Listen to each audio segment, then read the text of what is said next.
If you're like me, you're terrified of small talk. Imagine meeting somebody and all you can think of saying is, have you seen the weather? It's very hot.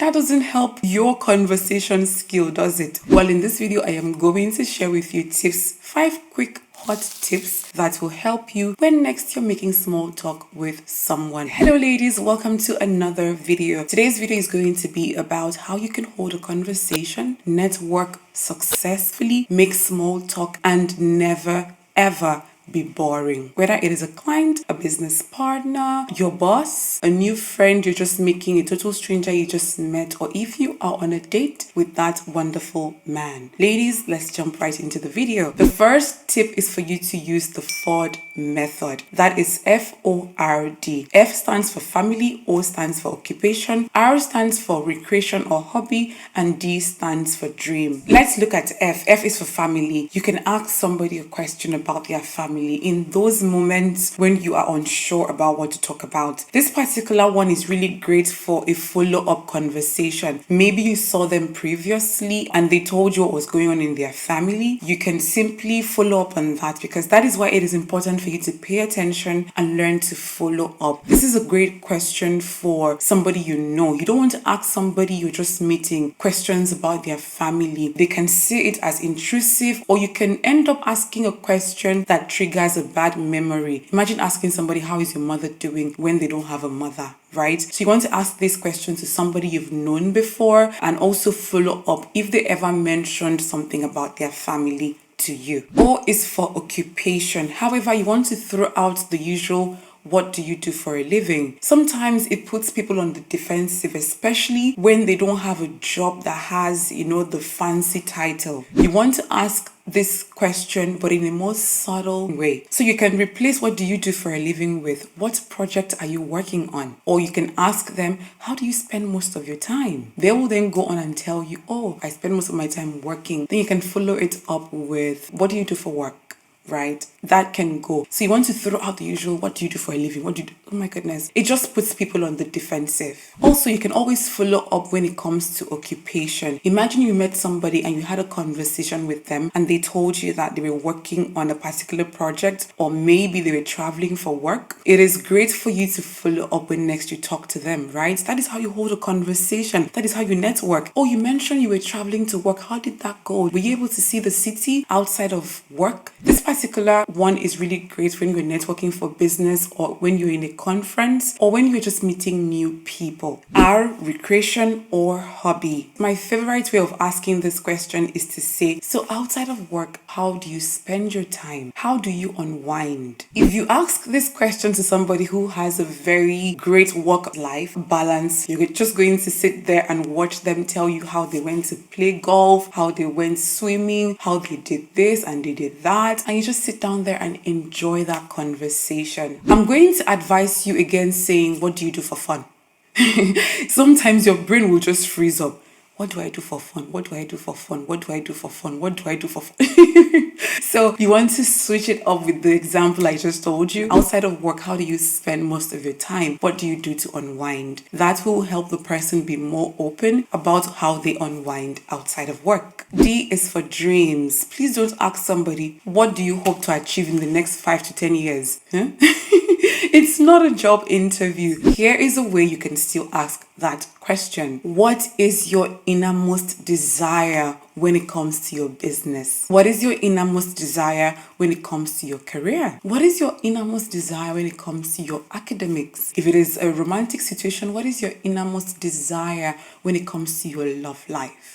When you ask that question that way, you find that the person relaxes and become very dreamy and start telling you, oh, I desire a loving partner. I hope that I can get my business to so level. I hope that I can take this course and make sure that my career flourishes. That is a great way of asking that question, okay? Number 2 is parroting. Parroting in conversation is essentially you asking somebody a question that they just asked you. But you want to be very subtle about this particular approach. If not, it's going to show for real that you're parroting. There are 2 ways to do this. First is by repeating the last 2 to 3 words the person just said, but in an inquisitive way. This particular parroting style works when your brain freezes. Maybe somebody just made a statement and you don't know what to say. Imagine someone just walked in here and said, I went to work today. If how was work flew out of your head, you can just say, you went to work today. That gives you a bit of time for them to say, yes, I did. And you can then follow up with, what did you do at work today? Or how was work today? Okay. This will help you just give you that 2-3 seconds to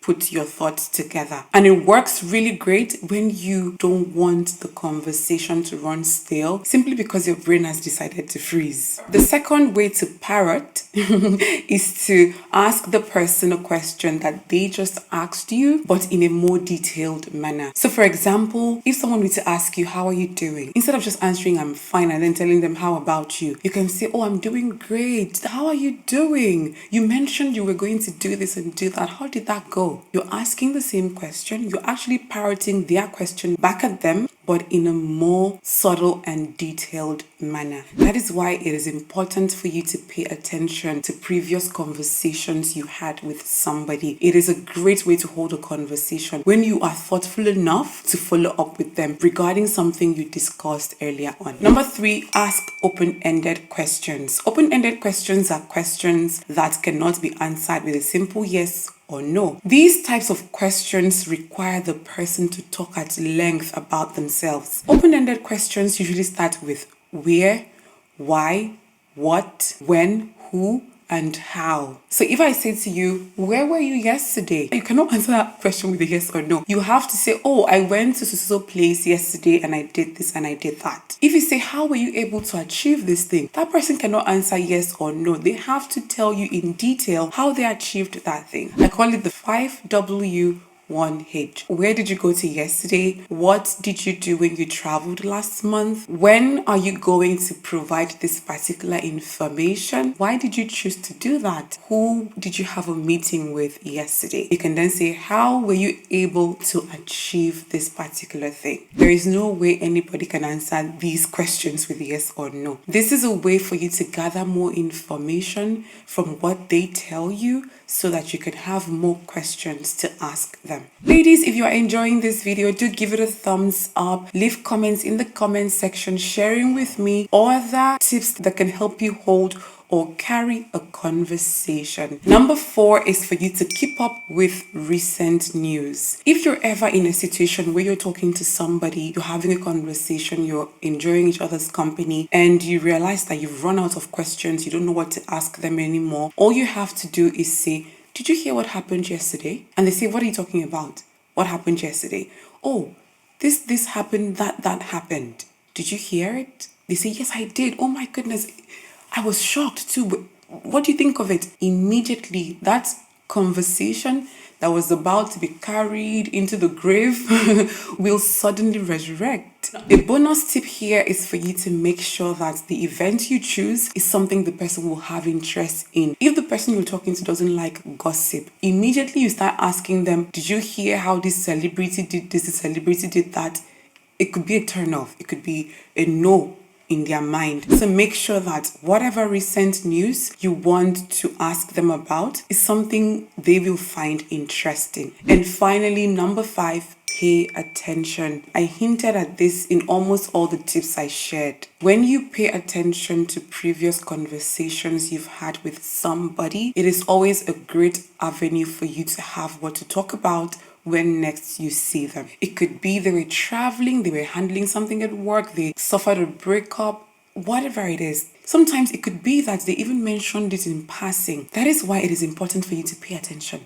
Pay attention. Read between the lines. Oh, you mentioned this thing. How did that go? If it's a man you're talking to, somebody you're in the talking stage getting to know, you're going to find that you suddenly become more attractive. Why? Because you paid attention. So pay attention when having conversations with people. You never can tell what is going to save you when next you meet them. So there you have it, ladies. 5 quick tips, very quick, very hot tips that will help you hold a conversation and also network properly. If you enjoyed this video, do like, subscribe to the channel, leave comments in the comment section, share it with another person, and also don't forget to turn on post notification by clicking that bell right there so that you do not miss any new video that I upload. As always, be kind to yourself, and I will see you in the next video. Bye.